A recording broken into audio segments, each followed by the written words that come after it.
에선 대표적인 인물이 이것을 관리하고 있는 백운규 산업통상자원부 장관과 강정민 원자력안전위원회 위원장입니다. 사실상 국민과 기업에게 전기료 인상 폭탄을 던지는 이들의 망국적인 정책으로 벌써부터 후유증이 크게 나타나고 있습니다. 한국전력은 지난해 4분기에 1,294억 원의 영업 손실을 냈는데 분기별 적자로는 2013년 이후 4년 반 만에 처음입니다.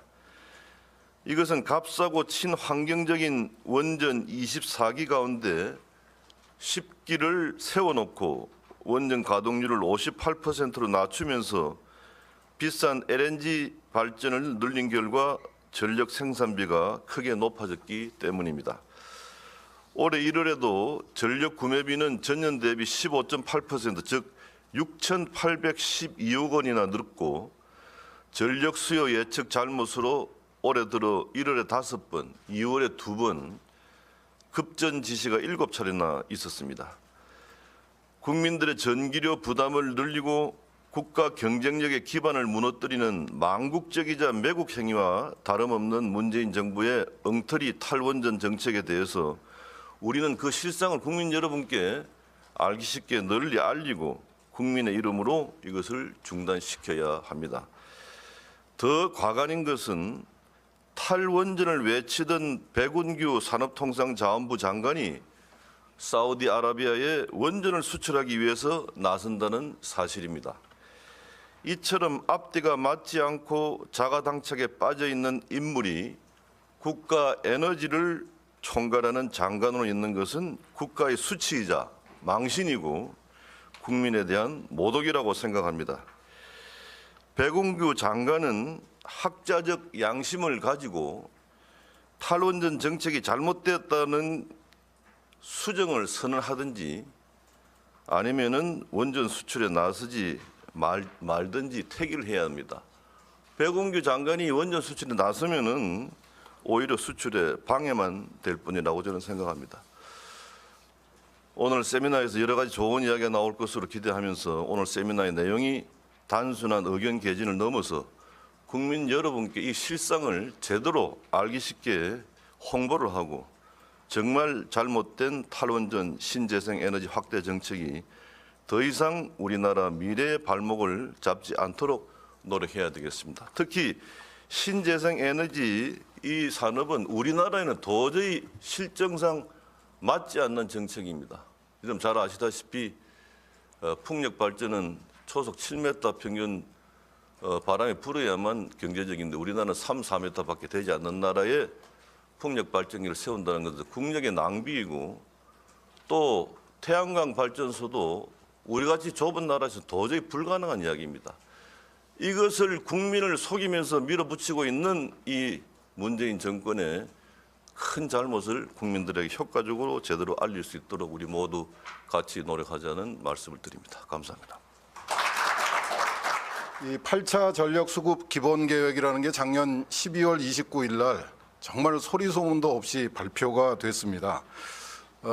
저도 그 주목을 하고 있었는데도 잘 그 인지를 못할 정도로 정말 신속하고 그 빠르게 진행이 돼서 발표가 됐습니다. 이게 실현 가능할 건가 하는 거에 대해서 두서없이 몇 가지 말씀을 드리도록 하겠습니다. 제가 준비한 자료가 좀 많아서 가능하면 간단하게 빨리 넘어가도록 하겠습니다. 전력 수급 기본 계획은 아까 성풍현 교수님 말씀하신 대로 전기사업법 25조에 의해서 2002년부터 2년 주기로 그 15년 계획을 발표를 정부가 수립하도록 되어 있습니다. 2002년부터 했으니까 사실은 작년에 그 재작년에 그 8차가 수립이 됐어야 되는데 한 해 늦어진 거는 2011년 전력 대란을 겪고 나서 2012년치를 2013년에 발표를 해서 한 해가 늦어졌습니다. 이 전력 수급 기본 계획이라는 게 나오게 된 배경은 2001년도에 했던 전력 산업 구조 개편이라는 것의 결과입니다. 이 신자유주의가 90년대 중반에 도입이 되고 나서 모든 게 경쟁이죠. 그래서 전력 산업도 경쟁을 도입을 해야 된다. 그래서 경쟁을 통해서 전력산업의 효율성을 향상시키고 이건 무슨 말인지 잘 모르겠습니다. 소비자의 권익을 증진시킨다. 이런 캐치프레이즈를 걸고 시작이 된 게 전력산업 구조 개편이고 추진 일정은 여기 보시다시피 2001년부터 2003년까지 발전 경쟁이라고 부르더라고요. 발전소를 한전을 분사를 해서 이렇게 잔뜩 만들어 가지고 이들 사이의 경쟁을 유발시킨다 하는 게 전력산업 기본 산업 구조 개편의 핵심이었습니다. 그다음에 2004년부터는 도매 경쟁을 유도를 하고 2009년은 소매 경쟁을 유도하겠다는 계획이었었는데 이것만 어정쩡하게 진행이 되고 이 두 개는 아무도 얘기 안 하는 이런 반쪽짜리 전력산업 구조 개편이 시행이 됐고 그 체제 하에서 지금 우리가 살고 있습니다. 전력산업 전력수급 기본계획을 말씀드리기 전에 이거 제가 황주호 교수가 만든 자료를 제가 가지고 왔는데 이게 설비 용량입니다. 설비 용량은 이렇게 계속 늘어났고 그다음에 이 최대 전력도 끊임없이 계속 늘어왔습니다. 여기가 2011년입니다. 그리고 이제 요 다른 것들은 전력 예비율이라고 부르는 건데 보시다시피 들쑥날쑥했습니다. 일관성 있게 늘어난 거는 수요가 늘어났고 발전소도 우리가 계속 지었고 수요도 계속 늘어났다 이런 얘기인데 그 중에서 이제 관심 있게 보셔야 될 게 요게 2098년도 99년도입니다. 이때 발전소 최대 전력 수요가 잠깐 주춤했었고 발전소는 계속 지었습니다. 근데 요때 이제 전기가 남아돌기 시작했습니다. 남아돌던 때는 뭐 앞에도 좀 있기는 했었는데 전기가 남아돌기 시작하니까 이런 상황이 벌어졌습니다. 정말 단군 이래 처음으로 전기가 펑펑 남아서 대낮에 주유소에다가 수은등을 환하게 켜놓고 상점들이 문을 열고 에어컨을 켜놓는 시대가 시작이 됐습니다. 아주 최악의 전력 낭비가 생활화됐고 발전소 건설에 대해서는 최대한 억제를 했습니다. 전기 난방이 확산이 됐습니다. 요즘 어디를 가거나 식당에 가서 차가운 방바닥은 찾아보기가 힘들죠. 들어가기만 하면 바로 켜줍니다. 굉장히 편리하고 좋은데 그러면서부터 생긴 게 여름철에 에어컨 때문에 전력 피크가 생기던 사회가 이제 겨울철에 전기 난방 때문에 피크가 생기는 최대 전력 수요가 생기는 기현상이 나타나기 시작합니다. 우리나라의 난방 전력 수요는 한 25% 정도 되는 걸로 추정이 됩니다. 전 세계 아마 어디에도 찾아보기 어려운 최고급 에너지를 가지고 가장 허무하게 써서 버리는 나라 중에 하나입니다. 그리고 철강 산업 같은 전력 다소비 산업이 활성화가 됐고 그 중에 하나가 태양광 패널 제조 사업입니다. 태양광 패널 제조 사업이 태양광이 친환경이라고 그러는데 그 전 단계는 아주 반환경적인 과정이 하나 들어 있습니다. 그리고 전기차를 만들어야 된다고 아우성을 쳤습니다. 그리고 2011년 아까도 제가 말씀드렸던 여기 보면은 뭐 크게 문제될 것 같은 상황이 아닌데도 불구하고 전력 대란이 일어났습니다. 순환정전이 일어나고 우리가 끔찍한 경험을 했죠. 요거를 조금 더 자세히 보면은 이게 전력 예비율이라고 하는 거고 뭐 이거 자세히는 설명을 안 드리겠습니다. 근데 공급 과잉이 됐다가 부족했다가 과잉이 됐다가 부족했다가 이런 일을 저희가 계속 반복을 해오고 있습니다. 8차 수급 계획은 작년 12월 29일 날 발표를 했는데 기본 방향은 에너지 전환입니다. 에너지 컨버전이라고 독일에서 시작된 운동인데 이 과연 모두가 이 에너지 전환을 해야 되는가? 에너지 전환이라는 건 기존의 에너지 소비 방식을 공급 방식을 좀 친환경적으로 바꾸자 하는 그런 캐치프레이즈인데 이게 과연 합리적이고 모두에게 적용 가능한 건가에 대해서는 깊이 고민을 해볼 필요가 있습니다. 그런데 하여튼 이 정부가 들어서면서 후쿠시마 원전 사고를 핑계로 해서 국민 안전을 강조하기 시작하고 미세먼지 온실가스를 핑계로 해서 환경을 강조를 하기 시작하고 선진국이 전부 에너지 전환을 하고 있다. 이런 얘기를 하기 시작했습니다. 그래서 핵심 방향은 합리적인 수요를 적절하게 전망을 해서 적정한 설비 예비율을 확보를 하고 수요를 관리하고 전기를 공급하는 그 기본 원칙을 경제를 우선으로 할 거냐, 환경으로 우선을 할 거냐를 적절하게 균형을 맞추겠다. 뭐 이런 등등의 방향을 설정을 하고 발표를 했습니다. 그 내용을 간단하게 살펴보면은 제일 눈에 띄는 게 전력 수요 전망을, 그러니까 앞으로 우리가 전기를 얼마나 쓸 건가 하는 전망을 하향 조정을 했습니다. 올 겨울까지 적용되는 그 전력 수요도 85.2라는 거를 좀 주목을 해 주시기 바랍니다. 85점, 원래는 7차 수급 계획에서는 88.2였는데 이거를 3% 가까이 줄여서 85.2로 줄이고, 그다음에 2030년까지는 그 113에서 100으로 11.2%를 줄이겠다, 줄어들 거다 하는 전망입니다. 그런데 더 이야기를 진행하기 전에 지난 2월 6일에 우리나라의 전력 수요가 88.2까지 올라갔습니다. 이건 단군 이래 가장 많은 전기를 쓴 날이었습니다. 이거를 한번 보십시오. 이거는 아까 얘기했듯이 실효, 그러니까 우리가 실제로 사용하는 전기를 어떻게 만들었는가 하는 거를 나타내는 거고, 이거는 그 전기를 공급하기 위해서 실제로 우리가 건설해 놓은 발전소의 분포는 어떤가 하는 거를 나타낸 거예요. 여기 보면은 신재생이 33.7%, 3분의 1을 차지합니다. 그리고 또 하나 주목을 해 주십시오. 우리가 22% 설비 예비율을 갖겠다고 했을 적의 설비는 122.8기가와트입니다. 그런데 8차 수급 계획에 감춰져 있는 게 173.7기가와트라는 숫자가 있어요. 무슨 얘기인가 하면은 간단하게 말씀드리겠습니다. 이 신재생은 거의 발전을 못하는 거예요. 밤에 서 있고 비 오면 서 있고 뭐 이런 겁니다. 이래가지고 결국은 이만큼을 33%를 만들어놨는데 실제로 발전에 기여하는 거는 9.7%, 7.3%밖에 안 된다는 얘기입니다. 이거 노는 발전소예요. 이거 놀기만 하면은 괜찮아요. 그런데 여러 가지 문제가 있습니다. 이게 놀 적에 수요가 치솟으면 어떡합니까? 할 수 없이 이거 켜야지 돼요. 또 있습니다. 낮에 이놈이 햇빛이 쨍쨍 나가지고 태양광이 전기를 막 쏟아내면은 기저부하를 감당하던 석탄하고 원전을 세워야지 돼요. 지금 현재 신재생 발전사가 1,500개가 넘습니다. 이제 저도 이 분산형 전원 확대가 되면은 저도 저희 집 베란다에다가 태양광 패널을 갖다 놓고 이덕환 발전소 이렇게 짓고 등록을 해서 이제 발전사가 되는 겁니다. 빠먹은 게 있습니다. 밀양 사람들은 순진해요. 그런데 서울 사람들은 안 순진합니다.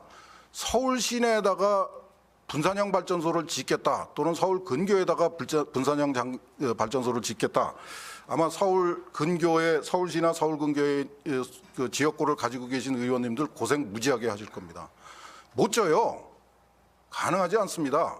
목동에 가보시고 저쪽에 그 송파에 한번 가보십시오. 송전망 관리 이거 어떻게 할 겁니까? 그 초고압 장거리 송전망은 한 개면 되는데 이 분산형 송전망 시스템에서의 송전망은 수천 개, 수만 개입니다. 누가 관리할 겁니까? 아무도 관리 못합니다. 전기 품질 제멋대로 이덕환이가 마음대로 껐다 켰다 하면서 발전하는 걸 가지고 전체 시스템의 전력의 전압하고 위상을 관리한다, 불가능한 일입니다.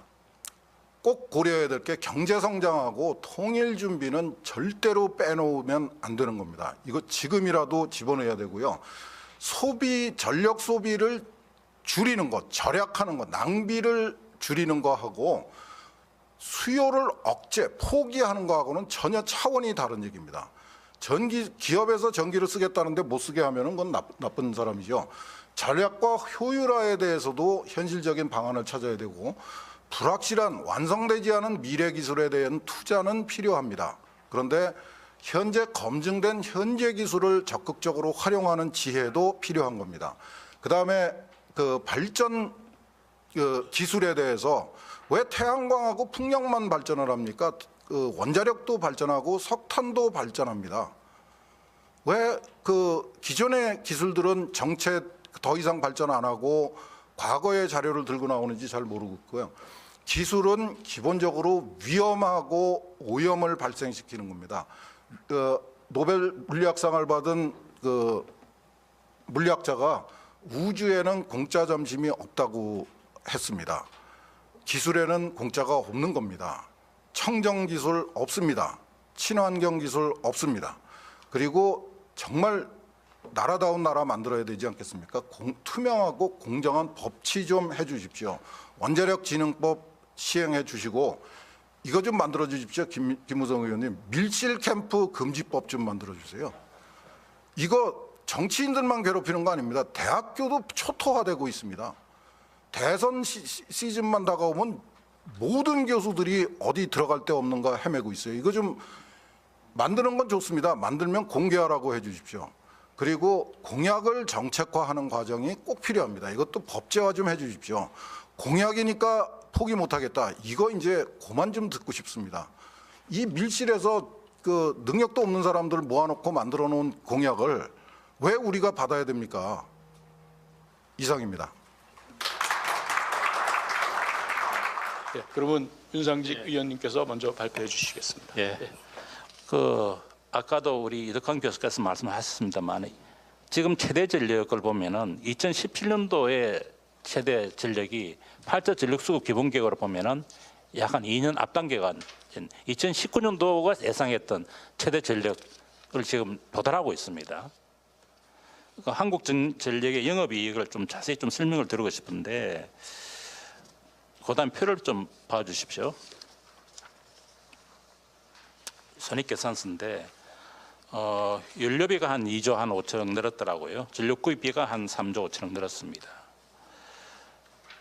전력구입비가 는 것은 원전 가동률이 떨어지면서 민간 발전소의 LNG 가동이 발전은 많이 안 되면서도 S&P가 높아지면서 바로 전력구입비가 늘어난 겁니다.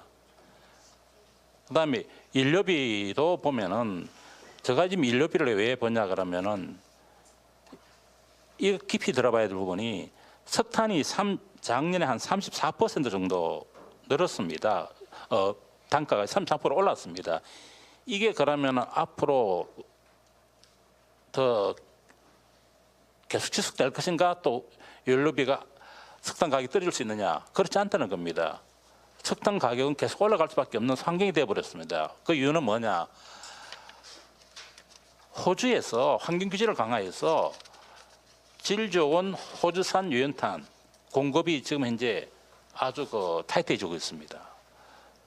중국이 석탄 원전을 늘리지만 석탄 발전소 계속 늘릴 수밖에 없습니다. 그러다 보니까 시장에서 호주산 유연탄에 대해서 공급 애로 현상이 발생하고 있습니다. 그래서 무려 작년에 33%라는 석탄 가격이 올랐고 앞으로도 지속될 수밖에 없다. 환경 규제 강화되기 때문에. 그래서 지금 한전 입장에서는 4사분기에 1조 2,300억 정도의 영업 손실을 봤습니다만은 이것이 개선될 수 있는 상황이 그렇게 없다. 상당히 어렵다. 유일하게 개선될 수 있는 상황은 뭐냐? 원전 가동률을 정상화시키 원전 쪽에서 기대할 수밖에 없다는 이야기입니다. 7차와 8차의 차이점이 있습니다. 7차의 설비 예비 적정 설비 예비율을 22%로 봤는데 이 정도 들어와서 좀 숫자 노름을 했죠. 25년까지는 적정 설비 예비율을 19%로 보고 그 이후에는 태양광 발전이나 어떤 이게 많이 들어오기 때문에 30년까지는 22%를 보겠다. 이렇게 25년까지는 재생에너지가 많이 안 들어오기 때문에 설비 예비율을 19%를 적정하게 보겠다는 겁니다. 그 숫자를 보더라도 19% 미만 떨어지고 있어요. 그게 21년도부터는 가능하리라. 이미 그런 상황이 도래하리라 보고 있습니다. 전력 수급이 불안해진다. 더 큰 문제가 있습니다. 이거 왜 감추는지 모르겠어요. 지금 18년부터 22년까지 발전소 고단표를 보시죠. 건설 계획이 쭉 있습니다. 18년, 19년도에 보면은 신고리 4억이 신한울 1억이 2억이가 들어옵니다.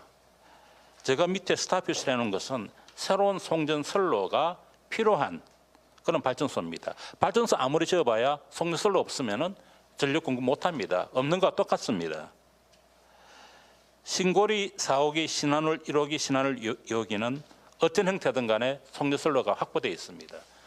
신고리 4억이는 밀양 송전탑 관련된 사업입니다. 그때 건설했기 때문에 신고리 4억이 지금 건설 차질 없이 진행되고, 물론 완공은 뭐 조금 늦을 수 있습니다만 어쨌든 늦어도 18년, 19년, 20년까지는 이 3기 원전은 다 가동이 될 거로 봅니다. 그 얘기는 뭐냐? 전력 수급에서 이 3기 원전이 없으면 큰일 난다는 겁니다. 그다음 이제 말씀드리겠습니다. 제일 큰 문제는 석탄 온실가스가 계속 증가할 텐데, 배출이 이게 우리가 2016년도에 파리 기후 변화 협약이 발효돼 있잖아요. 그래 되면은 우리 5년마다 한 번씩 이제 검증을 받게 돼 있습니다. 이 정부 내에 검증 받게 돼 있는데 이 정부 큰 곤욕 치를 겁니다. 온실가스 배출이 늡니다. 도덕적으로는 줄어야 되는데 현실은 늘고 있어서 이걸 어떻게 국제사회에 설명할 것인지, 트럼프처럼 파리 기후 변화 협약에서 탈퇴할 것인지 안 할 것인지 고민을 해야 될 때가 됐다, 그렇게 생각합니다. 전기요금, 저는 아무리 보수적으로 봐도 2021년도부터는 전기요금 앞 인상 요인이 이제 우리가 흡수할 수 있는 여력이 없다. 그러면은 전기요금 인상 요인도 이제는 크게 나타날 것이라는 것이고요. 그래서 저는 대안으로 이렇게 생각합니다. 솔직히 인정하고 지금 그 고리 2호기, 3호기, 4호기부터 해서 2029년도까지 운영 허가 기간이 만료되는 그 원전들 7기 6.5GW입니다. 이거 솔직하게 연장 가동하겠다 인정해야 됩니다. 그래 되면 아마 강원도 지역에 짓는 6개 화력발전소 6.3GW를 대체할 수 있습니다. 그거를 지금 빨리 인정을 하고 정부가 탈원전 정책을 하든 말든 가야지, 그렇지 않으면서 탈원전 정책 한다 그러면서 나중에 아마 큰 곤욕을 치를 수 있다. 그 곤욕은 다른 게 아니고 우리 국민들에게, 우리 기업들에게 되도록 갈 수밖에 없다. 그런 말씀을 드립니다. 네, 감사합니다. 수요 예측 이런 것들이 구체적인 데이터들이 안 나와 있습니다. 그렇기 때문에 그걸 보고 계산을 잘했는지 안 했는지를 검토하기가 굉장히 어렵습니다. 두 번째로는 목표만 제시되어 있습니다. 얼마큼 하겠다 목표만 제시되어 있고 구체적으로 어떻게 달성할 수 있는지 계획이 없는 경우들이 굉장히 많습니다. 이런 것들에 대해서는 이제 비판을 하더라도 피해 나갈 구멍들이 굉장히 많은 계획이라는 것이고요. 또 하나는 전력수급 기본 계획이 많은 사람들이 의무적으로 이행해야 되는 목표 달성 계획으로 생각을 많이 하십니다. 그런데 실은 이거는 권고 계획일 뿐입니다. 그러니까 하나의 참고 사항입니다. 이 안에 들어간 발전소라고 해서 전부 다 지어야만 하는 것도 아니고 이 안에 들어가지 않은 발전소라도 지을 수 없는 것이 아닙니다. 그냥 정부에서 가이드라인 정도로 해놓은 것인데 과거에는 이것이 이제 한전의 계획일 때는 이행력이 강했습니다. 그렇기 때문에 이제 달성 계획으로 이해하고 계신 분들도 많고 그냥 권고 계획으로 이해하시는 분들이 많은데 이런 모호성들을 정부가 잘 활용하고 있어서 마치 여기서 빠지면은 완전히 빠져나간 발전소로 이해하게끔 많이 하고 계신 것 같습니다. 저는 전력정책심의위원회 위원으로 활동하면서 2016년 9월, 다시 말해서 이 전 정권과 2017년 8월에 어떻게 그 전력심의위원회가 다르게 운영되었는지를 좀 검토함으로써 이번 8차 전력수급 계획이 과연 어떤 문제점을 잉태하고 있는지 좀 보여드리도록 하겠습니다. 우선 2016년 9월 2일에 임기 2년으로 전력정책심의위원이 임명이 됩니다. 이 중에서 이제 11분의 외부 민간위원이 있고 당연직 위원이 5분 있었는데 새 정부가 들어서서 이제 기존 위원을 자를 수는 없기 때문에 새 위원님들을 11분을 다시 추가로 모셨습니다. 이분들은 이제 보시면 탈원전 뭐 정책이라든지 아니면 신고리 뭐 오리코기 공론화 때 탈원전 측 패널로 나서셨던 분들이 많이 있습니다. 그래서 어떤 시사성이 있다고 생각합니다. 그 다음에 이제 전력 수급 계획에 작성되어 있는 어떤 개최 경과를 보시면 2016년 12월에 계획 수립에 착수했다고 되어 있습니다. 그런데 실은 그 전에 2016년 9월에 이미 1호 안건으로 제8차 전력수급 기본계획 추진 방안이라는 것이 발표가 되었습니다. 그런데 이제 요것들이 빠진 이유는 다음에 설명드리겠지만 지금 수립된 것과 과거가 너무 틀리기 때문에 아예 경과에서 빼버리신 것 같습니다. 또 하나는 전력수급 기본계획 수립위원도 또 바꿨습니다. 분과를 4개에서 6개로 늘리면서 기존의 입맛에 맞지 않는 위원들 몇 분 빼시고 여기도 빠진 분이 한 분 계십니다. 그리고 이제 새 위원님들이 이제 추가가 됐습니다. 그리고 전력정책심의위원회는 법정위원회이기 때문에 전력수급계획을 수립하고 나면은 이 위원회에서 반드시 심의를 하고 의결을 해야지만 전력수급계획이 되는 위원회입니다. 그런데 이 위원회가 어떻게 개최되었는지를 보시면 8월 11일 날 조찬으로 간단히 한번 치르고요. 그다음에 점심 먹기 전에 11월 30일 날 또 한번 치르고 그다음에 12월 29일 다시 말해서 마지막 근무일 날 이제 한번 치르고 끝납니다. 그리고 뭐 이 중간에서는 모든 안건들은 회수되었고 그다음에 국회에다가 보고한 이후에 자료를 제공하겠다 이런 약속들도 전혀 이행된 바 없습니다. 또 하나 여기 보시면 27일에 국회에 보고하고 28일에 국민들 대상으로 공청회하고 29일 오전에 전력정책심의회를 통과시켜가지고 확정을 하였습니다. 과거에 이제 전력수급계획 심의를 하는 과정에서 보면은 질문들이 나옵니다. 예컨대 11월 30일 날 배포됐던 안건에 보면은 지금 신규 원전 6기에 대한 그 계속 건설 백지화의 근거로 에너지 전환 로드맵 및 발전 설비 현황 조사 결과 신규 원전 중단, 노후 원전 수명 연장 금지가 불가피한 것으로 파악되었다. 이런 문구가 있습니다. 이거에 대해서 제가 이의 제기를 했습니다. 여기 발전 설비 현황 조사는 단지 현황 조사이지 의향 조사가 아니었다. 그랬더니 그냥 이 부분을 빼버렸습니다. 그 다음 안건에선 답변을 한 것이 아니라. 그리고 또 하나는 뭐 전 원전의 중대 사고를 포함한 사고 관리 계획서를 언제까지 제출하고 안전 기준을 강화하겠다 이런 얘기가 되어 있는데 이거는 안전위원회 계획에 들어갈 사항이지 전력수급 계획에 들어갈 사항은 아닙니다. 또 하나 아주 엉뚱한 것은 동부가 슈퍼그리드를 구축을 해서 독립계통의 한계를 극복하겠다라는 표현이 있는데 사실은 이번에 이제 사드 문제가 발생됐을 때 중국이 우리나라에 뭐 대처했었던 것들을 그 관광도 금지시키고 뭐 롯데마트에도 위해를 가하고 이런 것들을 생각해 보신다면 중국과 송전망을 교류한다는 것이 얼마나 큰 안보적 위험을 내재하고 있는지에 대해서 생각을 해봐야 된다고 생각합니다. 그래서 저는 이런 것들은 안보상의 문제이기 때문에 산업부만의 논의를 거치는 것으로는 충분치 않고 훨씬 더 큰 각도에서 검토를 필요로 하는 것인데 이것들에 대한 검토 없이 결과가 나왔다라는 말씀을 드리겠습니다. 지금 너무 작은 글씨로 되어 있어서 잘 안 보이는데 구체성이라는 제목입니다. 예컨대 다른 발전소들은 뭐 영광 몇 호기, 뭐 무슨 몇 호기 이렇게 구체적인 이름이 나와 있습니다. 그러나 신재생에 대해서는 6월 달에 신재생 얼마, 12월 달에 신재생 얼마 이렇게 목표밖에 제시가 되어 있지 않습니다. 2030년까지 끝까지 6월 달에 얼마, 12월 달에 얼마라고 목표만 제시되어 있지 구체적인 계획이 전혀 나와 있지 않습니다. 그래서 과연 이것들이 달성 가능성이 있느냐 하는 것들에 대해서 의심을 많이 가지게 됩니다. 마치겠습니다. 전력정책심의위원회 운영을 하는 과정에서 보면은 위원님들에 대한 어떤 물타기가 이루어졌다.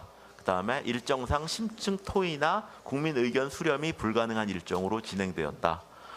가장 큰 것은 공급 안정성이나 사회적 비용, 그다음에 국민 부담을 최소화하겠다는 것들이 완전히 사라져버리고 그 대신에 안전하고 깨끗한 것이 들어갔는데 사실은 안전하고 깨끗한 것은 이미 규제기관에서 검증할 일이지 산업부에서 이것이 안전하다 안 하다를 말할 이유가 전혀 없는 것입니다. 구체적인 계획이 없고 근거도 없고 목표만 제시되어 있는 계획으로 생각된다 하는 것이 제 결론입니다. 작년 국회에서 저희가 그 원자력 정책연대라고 만들었습니다.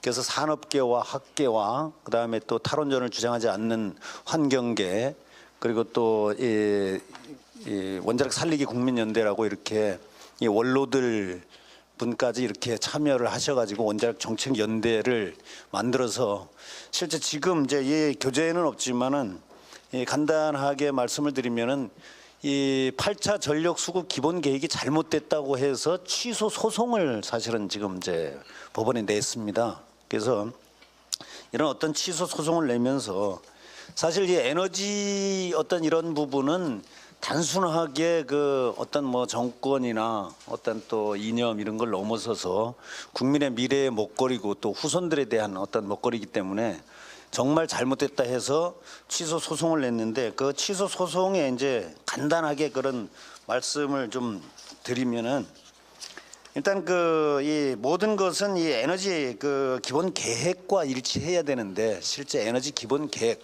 즉 상위법이죠. 상위법을 무시하고서 이 위반한 어떤 이런 계획을 만들었다라고 하는 이런 부분에서도 말씀을 드렸고 지금 실질같이 7차 전력 수급 기본 계획에서 한 거하고 거의 비슷한 유형인데 그걸 잔뜩 그냥 마음대로 11%나 감소를 해놓은 상황이다라고 하는 이러한 것에서 이 최대 전력 수요 예측을 벌써 한 달 반 만에 다 실패한 것이 나타났다라고 하는 이런 부분하고요. 또 2017년 동계 기간에 그 10차례의 수요 감축을 요청을 해서 사실 이런 걸 보면은 전기를 원만하게 생산해서 공장을 가동을 잘해서 국가 경제를 살려야 되는데 전기를 위해서 공장을 세워라. 참 뭐라고 얘기를 하기가 참 표현하기가 아까울 정도다라고 하는 이러한 그 말씀을 좀 드립니다. 그리고 예, 실제 실행 담보력이 없는 3020 신재생 에너지 확대 정책을 피고 있다. 이것도 전혀 이치에 좀 맞지 않는 이러한 일들을 하고 있다라고 하는 그 말씀을 드립니다. 그리고 또 이 급격한 신재생 에너지 확대는 새로운 사회적 갈등을 지금 계속 유발시키고 있고 환경도 오히려 파괴를 하고 있다라고 하는 것. 그다음에 투기의 비리까지 지금 이런 태양광 사업이 돼 있다라고 하는 이런 부분도 항상 말씀을 드립니다. 그래서 또한 과학적 기술적이 아닌 정치적 관점에 입각해서 이념적으로 원전을 규제하는 그러니까 미래는 생각하지 않고 지금 일단 어떤 것을 보면은 이 대한민국은 법치국가에 의해서 법에 의해서 상존되는데 지금 뭐 공약이다라고 하는 이런 부분을 가지고 법도 다 무시하고 가는 이러한 지금 현 정부의 정책이 아닌가 하는 이런 부분에 대해서 이 지적을 하지 않을 수 없습니다. 그다음에 이제 그 전기요금 인상이 없다라고 하는 건 아까 뭐 말씀을 쭉 하셨지만은 전기요금은 뭐 앞으로 올라가는 거는 불을 보듯이 뻔한 얘기고 지금 이제 그 다른 어떤 부분에서 이제 노동조합 차원이기 때문에 사실 저희는 이 고용의 안정성에 대해서 조금 말씀을 드리고자 합니다. 사실 이 앞뒤가 안 맞는 것을 하고 있죠. 오늘도 그 백운기 장관께서 지금 세울 그 원전 본부에 아침 9시부터 들어오신 걸로 이렇게 그 제가 파악을 했습니다. 근데 거기 와서 이제 아마 이 원전 수출 그 관련해서 UAE에 2월 말에 아마 나가시기 위해서 똑같은 노영이 있기 때문에 거기를 방문하신 걸로 지금 제가 들었습니다. 그래서 이 앞뒤가 맞지 않는 우리는 탈원전을 하면서 뭐 수출을 하겠다라고 하는 아까 우리 김무성 의원님께서 아주 지적을 하신 대로 그러한 어떤 이런 정책을 앞뒤가 맞지 않는 정책을 펼치면서 지금 제가 지난 그 바로 설 전에 UAE를 갔다 왔습니다. 지금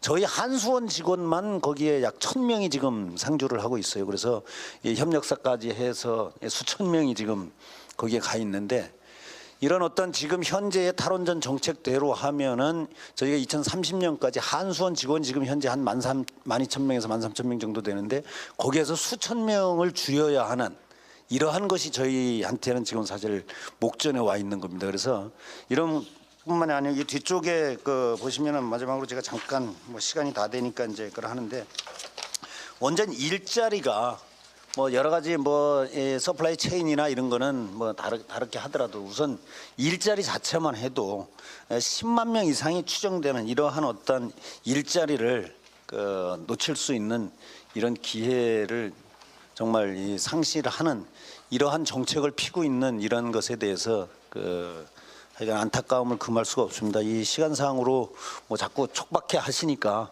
제가 한 1분 잘라드리고 하여간 마지막 발언대가 있다니까 그때 또 조금 더 보완하는 걸로 하고 저는 이걸로 마치겠습니다. 고맙습니다.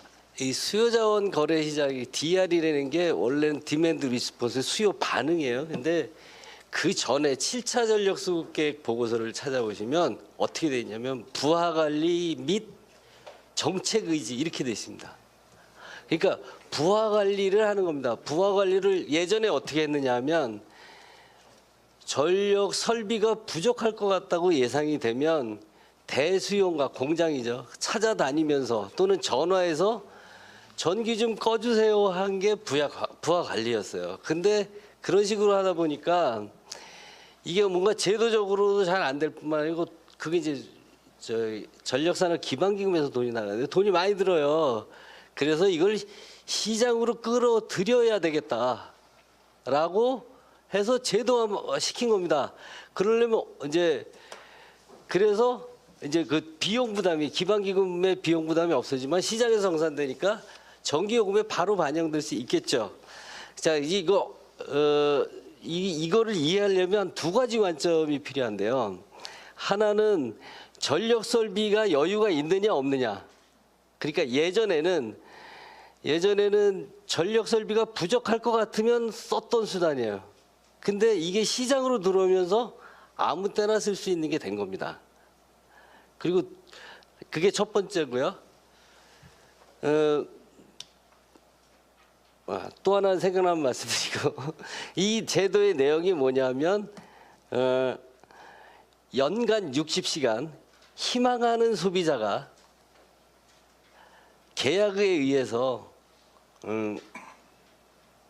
당국에서 그러니까 전력 그 시스템 오퍼레이터나 그러니까 전력 거래소나 정부 쪽에서 요청을 하면 언제든지 그 전에는 1시간이었는데 요즘엔 1일 이제 부작용이 많으니까 1일 전으로 바뀌었는데요. 1일 전에 요청을 하면 다음 날 자기 수요를 계약한 용량만큼 낮추는 겁니다. 그러니까 예전에는 이게 마지막 수단이었는데 전력을 공급하거나 수요를 감축하는 마지막 수단이었는데 이제는 상시 60시간 내에서는 상시 가능하게 만들어진 거죠.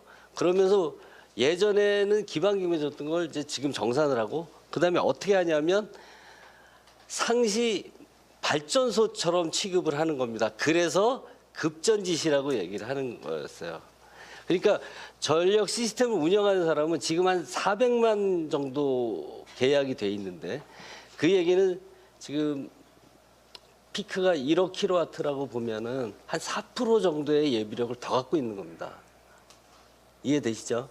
그러니까 언제고 400만 정도를 감축시킬 수 있는 거예요.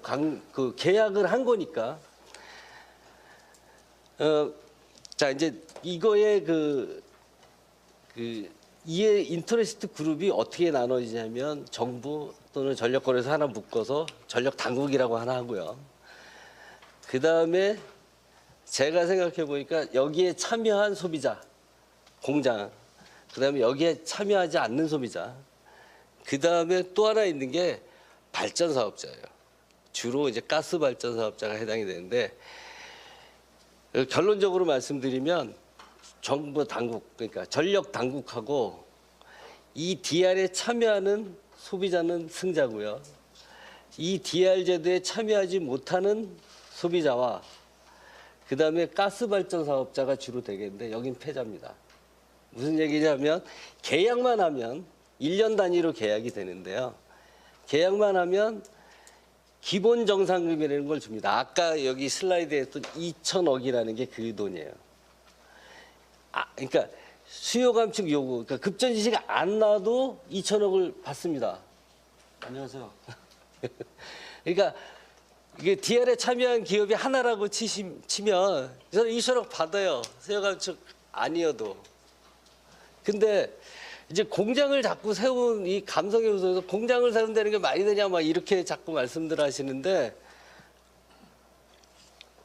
그렇지 않고요. 이 사람이 상황을 판단해서 나는 지금은 수요 감축할 수 없다. 그러면 안 해도 돼요. 안 해도 돼요. 그 대신에 페널티가 뭐냐? 그동안 받았던 기본 정산금을 반납하면 됩니다. 그러니까 실질적으로 하나도 손해가 없어요.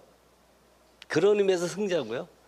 수요 관리를 할 수 있게 된 전력 당국은 승자죠. 그러면 만약 수요 감축을 뭐 조금이라도 하고 뭐 이 사람이 응하고 이 사람이 응할 수 있는 거는 자가 발전 설비를 갖고 있기 때문에 응할 수 있는 겁니다. 무슨 말씀인지 이해되시죠?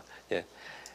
그러니까 자기 설비로 전력 공급이 가능하기 때문에 하는 거예요. 그래서 승자인 것이고요. 그래서 패전은 한번 보죠. 적어도 2천억 이상 드는 거잖아요. 그러면 2천억 이상 전기 요금이 인상 요인이 발생할 거라고요. 그죠? 그러니까 DR에 참여 못하는 소비자는 패자입니다. 그리고 DR을 아까 급전 순위가 바뀌었다 그랬잖아요. 마지막 수단이 아니고 기왕에 2천억이라는 돈을 안 해도 주기 때문에 마지막하게 더 들어가는 비용은 이제 S&P, 이제 실적 정산금이라고 S&P를 주는데 얼마 안 돼요. 킬로와트 아워당 한 100원 정도가 안 돼요, 요즘에는. 요것만 더 드리면 되니까 이거를 발동 안 할 이유가 없죠. 그리고 반대로 만약에 발동을 안 하면 국회나 이런 데서 혼납니다. 왜 발동도 안 할 거를 계약을 해가지고 2천억씩 주느냐. 이렇게 이제 혼낼 거 아니에요. 그러니까 발동을 해야 됩니다. 그러니까 여기에 이제 발동을 한다는 의미는 뭐죠? 수요가 그만큼 줄어든다는 얘기잖아요. 그 고수요를 공급할 수 있는 가스 발전사는 발전할 기회를 놓치게 되는 겁니다. 그러니까 지금 정산 시스템에서 수익을 못 낸다고 다 그러잖아요. 가스 발전소나 열병합 발전 사업자 다 가스 쓰는 발전사들이 이 사람들이 가동을 많이 해야만 거기서 조금 더 남겨가지고 고정비랑 변동비를 회수하는 시스템으로 돼 있거든요. 그러니까 가스 발전사들은 이게 피해를 몰아서 받기 때문에 그 시간이 비록 길지 않다 하더라도 가스 발전사는 손해를 많이 보게 됩니다. 결국은 뭐냐면 설비가 남아돌 때 1년 전에 미리 남아돈다고 생각할 때 1년 전에 미리 계약하는 거는 낭비예요. 그런데 이게 시장으로 들어오면서 상시제도화 돼버리는 게 문제가 되는 겁니다. 그러니까 공장은 피해 없다고 보시면 되고요. 소비자가 피해고 가스발전사가 피해를 본다고 보시면 되고요. 나머지는 자료로 가름하겠습니다. 감사합니다. 우리가 전력 수급 기본 계획에서도 온실가스 문제가 사실 가장 중요한 하나의 그 수급 계획의 어떤 목표, 원칙 뭐 그게 돼야 되지 않나 이렇게 생각을 해봅니다. 지금까지 8차 전력 수급 기본 계획이 나왔는데 사실은 이 정부가 2년마다 이게 롤링해서 발표하는 그 수급 계획 자체가 왔다 갔다 한다라고 좀 우선 말씀드리고 싶은데 지금까지 8차례 중에서 가깝게 6차, 7차, 8차만 본다면 7차 전력 수급 계획 당시에는 뭐라고 돼 있냐면 그 6차 전력 수급 계획이 LNG와 석탄과 같은 화력 중심으로 돼 있기 때문에 이거 온실가스 감축 측면에서는 좀 문제가 있다. 부정적 영향이 있다 해서 다시 원전을 원래 보류했던 4기를 다시 건설을 하고 6기가와트 정도죠. 그래서 전체적으로 원전을 다시 좀 늘리자 이렇게 돼 있었는데 8차 전력 수급 계획에서는 이게 다시 원전을 또 석탄과 함께 줄이자 이렇게 또 바뀌었거든요. 그러니까 2년에 한 번씩 이렇게 정부가 또는 정권이 바뀌면서 이렇게 왔다 갔다 하는 것 자체가 이거 과연 기본 계획으로 할 수 있느냐라고 하는 얘기입니다. 이거 우선 문제를 좀 지적하고 싶고요.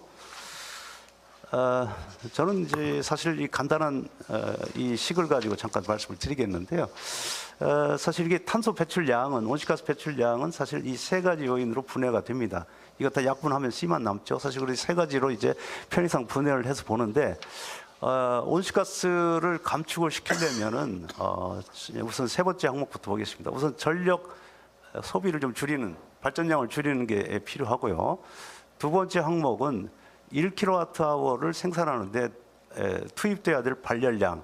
다시 말해서 발열량당 더 많은 전력을 생산할 수 있으면 이것은 온실가스 감축 측면에서는 굉장히 유리합니다. 발전 성능이 좋은 그런 발전기를 이제 쓰는 거죠. 그다음에 첫 번째 항목은 뭐냐면 발열량당 거기서 배출되는 온실가스 양입니다. 이것은 결국 온실가스 배출 개수가 되겠습니다. 그러면 우리가 발전 부문에서 온실가스를 줄이기 위해서는 절전을 하거나 뭐 여러 가지 방법을 통해서 아까 뭐 디맨드 리스폰스 뭐 이런 것도 있겠지만은 여러 가지 방법을 통해서 전력 소비를 줄이는 거. 그다음에 두 번째는 성능 좋은 발전기. 예를 들면 석탄 발전 같은 경우에도 초초잉비압 같은 최신 그 발전 설비를 이제 동원을 하는 게 좋겠죠. 그다음에 첫 번째 저는 이거를 이제 중심적으로 말씀드리고 싶은데 이 온실가스 배출 개수가 낮은 원자력이라든지 신재생 에너지 또 뭐 그다음은 뭐 LNG 가장 이제 안 좋은 게 이제 배출 개수 높은 석탄이 되겠죠. 뭐 이런 식으로 이렇게 생각해 볼 수가 있겠는데 이런 쪽에 그 발전기를 우선적으로 돌리는 게 온실가스 감축을 위해서 좋다. 그러니까 첫 번째는 탁월한 것은 원자력이다라고 하는 점을 들 수 있겠죠. 온실가스 배출 개수가 라이프 사이클 측면에 봐도 전 생애 주기로 봐더라도 우라늄 채굴부터 해가지고 그 사용 해결료 처리 후행 과정까지 보더라도 그렇게 아주 낮습니다. 굉장히 온실가스가 가장 탁월하고 신재생 에너지보다 오히려 원자력이 더 우수하다 이런 결과들이 많고요. 그 다음에 이제 신재생 에너지 이런 식으로 하는데. 지금 보면은 최근에 그 전력 시장을 보면은 8차 전력 수급 계획이 발표된 이후에 아까 많은 분들이 발표했지만 오히려 석탄 발전이 더 늘고 있습니다. LNG 발전이 줄고 있고 그것은 뭐냐면 결국은 지금의 전력 거래 시장 시스템이 발전 비용 순으로 이제 전력을 발전기를 돌리기 때문에 발전 비용이 가장 낮은 것은 원자력이죠. 근데 원자력을 이제 줄이기 때문에 그 공백을 메꾸는 것이 석탄입니다. 최근에 LNG 가격은 많이 올라가고 있어요. 유가가 한때 배럴당 20달러 선에서 지금 60달러를 넘었기 때문에 거기에 연동돼서 LNG도 한 3배 정도 올라갈 겁니다. 지금 올라가고 있죠. 그래서 한전에 연료 구입비가 그렇게 올라가고 있는 거예요. 그러니까 결국은 석탄 발전이 아직도 유리하기 때문에 석탄 발전 우선적으로 돌리죠. 그러니까 석탄 발전량이 늘어납니다. 그러면 이것은 온실가스 감축에 역행하는 거죠. 따라서 제가 말씀드리고 싶은 것은 이 현재 CBP 시장이라고 해서 코스트 베이스드 풀, 소위 그 발전 비용 순으로 이 전력에 투입하는 발전기를 투입하는 이거를 바꿔야 된다는 거죠. 뭐냐면 결국 환경 쪽의 그 비용도 거기다 이 가미를 시키고요. 외부 비용까지 가미를 시킨다면 이 연료비만을 가지고 보는 그 어떤 발전기의 우선 투입 순서를 이걸 전면 개편해야 됩니다.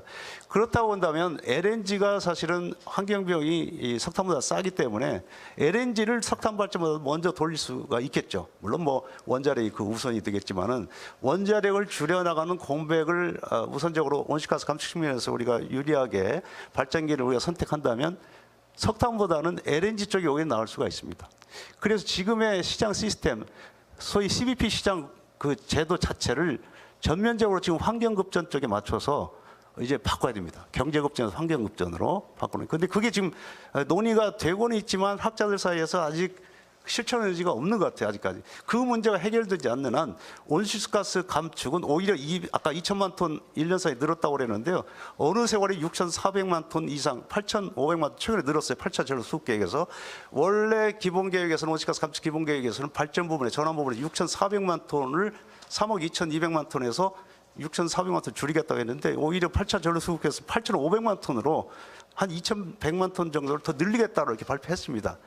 그 의지와는 달리 오히려 늘어나고 있거든요. 그래서 이 CBP 시장을 먼저 개편해야 된다는 점을 말씀을 드리고 싶고요.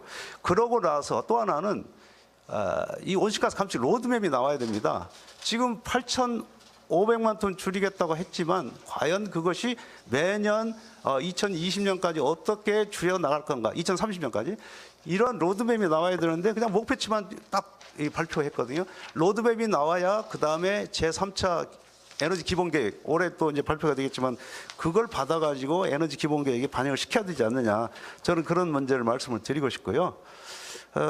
결국은 지금 우리가 원자력계가 지금 여기 많이 나와 계시는데 우리는 사실 객관적으로 보더라도 결국 온실가스 감축이라고 하는 가장 우선적인 목표를 생각한다면 원자력을 어느 정도 유지할 수밖에 없다.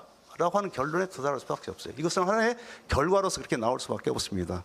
그래서 우리 이분법적인 접근보다는 온실가스 기후변화라고 하는 그런 큰 어떤 우리의 인류의 목표 당면 과제를 생각한다면 당연한 결과로서 온실가스 감축을 위해서 원자를 돌려야 되지 않은 얘기고요.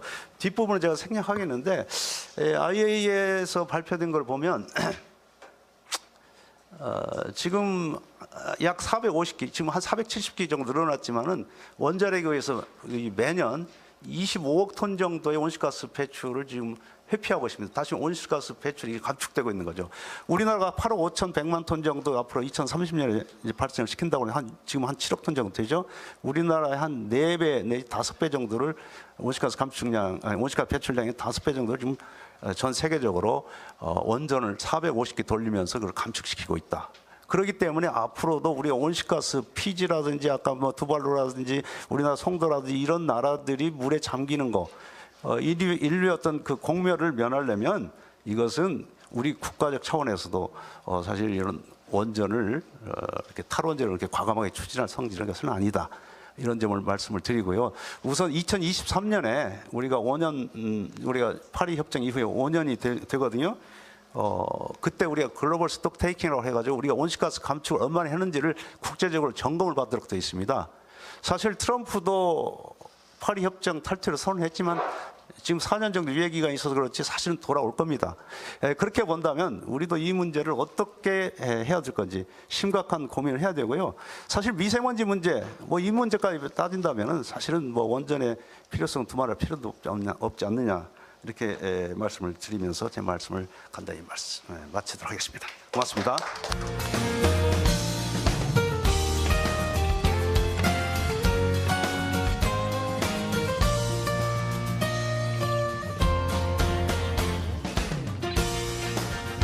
작년 12월 29일 날 정말 소리 소문도 없이 발표가 됐습니다. 저도 그 주목을 하고 있었는데도 잘 그 인지를 못할 정도로 정말 신속하고 그 빠르게 진행이 돼서 발표가 됐습니다. 이게 실현 가능할 건가 하는 거에 대해서 두서없이 몇 가지 말씀을 드리도록 하겠습니다. 제가 준비한 자료가 좀 많아서 가능하면 간단하게 빨리 넘어가도록 하겠습니다. 전력 수급 기본 계획은 아까 성풍현 교수님 말씀하신 대로 전기사업법 25조에 의해서 2002년부터 2년 주기로 그 15년 계획을 발표를 정부가 수립하도록 되어 있습니다.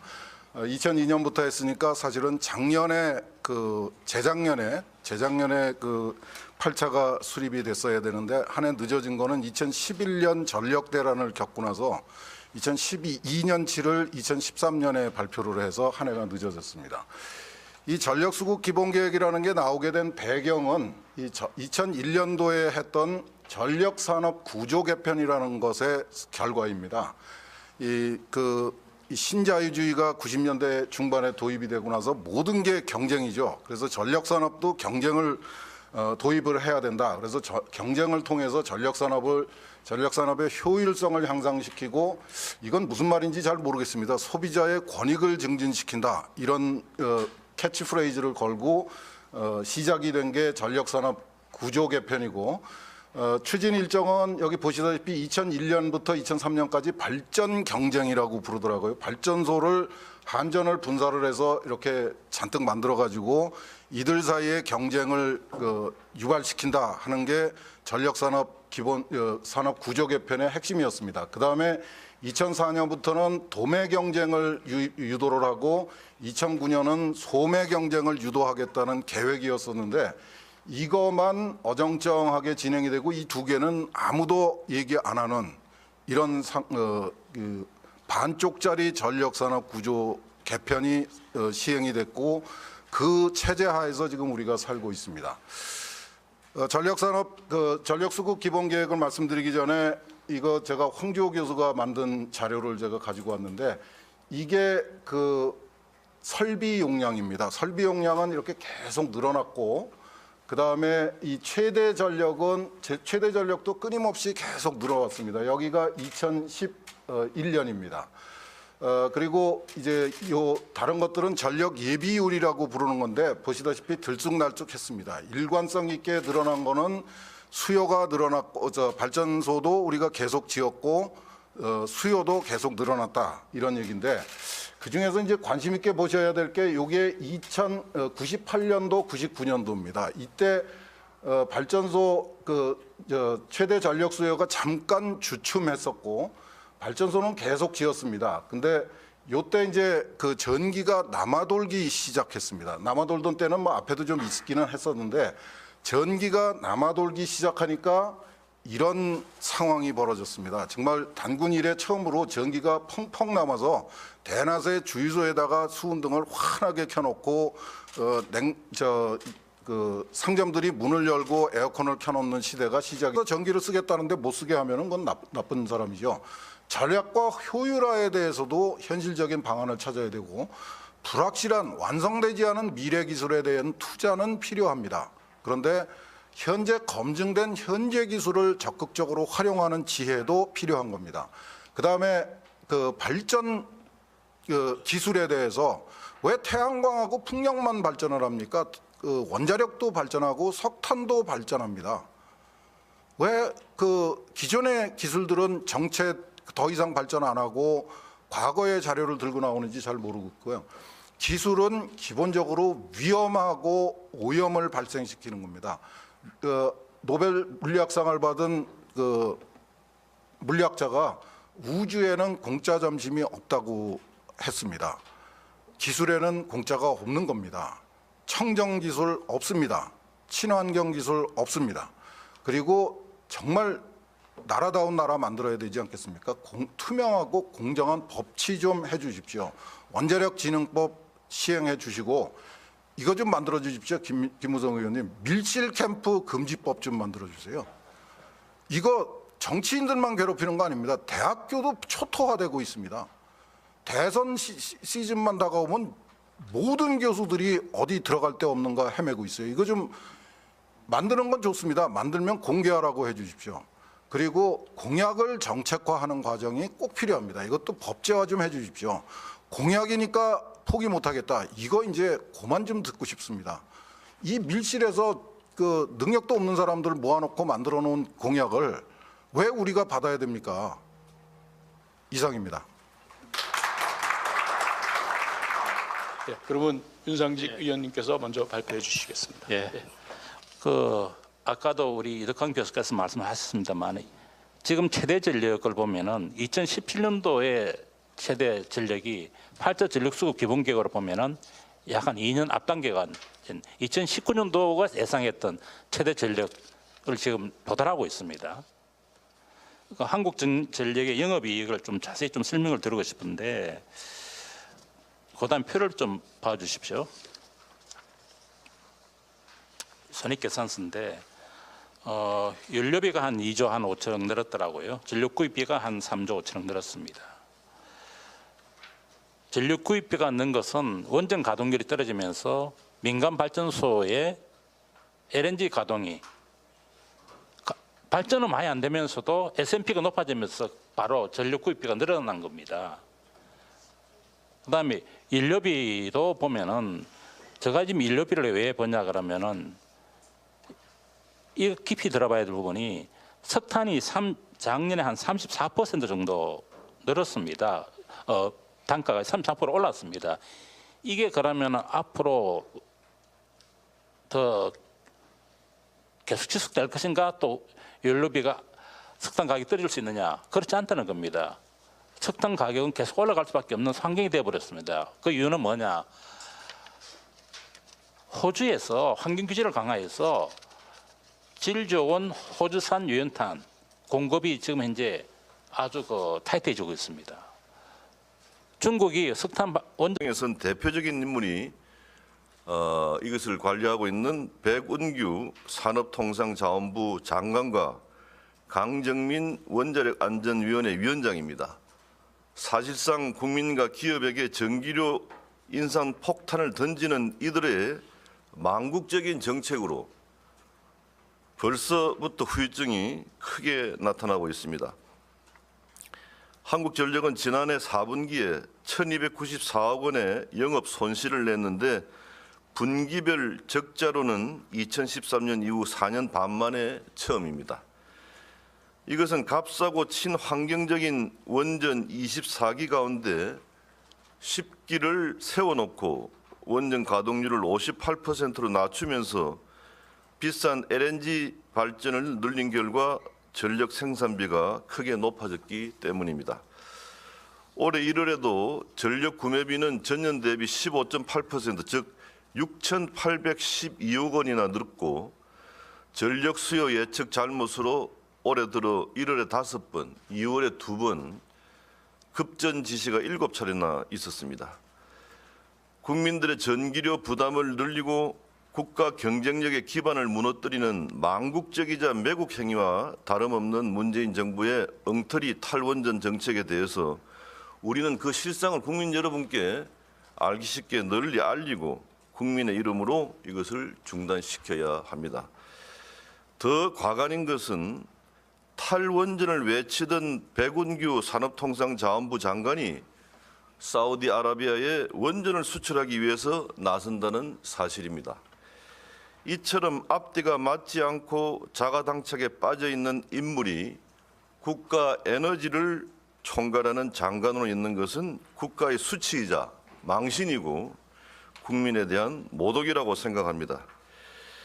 백운규 장관은 학자적 양심을 가지고 탈원전 정책이 잘못되었다는 수정을 선언하든지 아니면은 원전 수출에 나서지 말든지 태기를 해야 합니다. 백운규 장관이 원전 수출에 나서면은 오히려 수출에 방해만 될 뿐이라고 저는 생각합니다. 오늘 세미나에서 여러 가지 좋은 이야기가 나올 것으로 기대하면서 오늘 세미나의 내용이 단순한 의견 개진을 넘어서 국민 여러분께 이 실상을 제대로 알기 쉽게 홍보를 하고 정말 잘못된 탈원전 신재생 에너지 확대 정책이 더 이상 우리나라 미래의 발목을 잡지 않도록 노력해야 되겠습니다. 특히 신재생 에너지 이 산업은 우리나라에는 도저히 실정상 맞지 않는 정책입니다.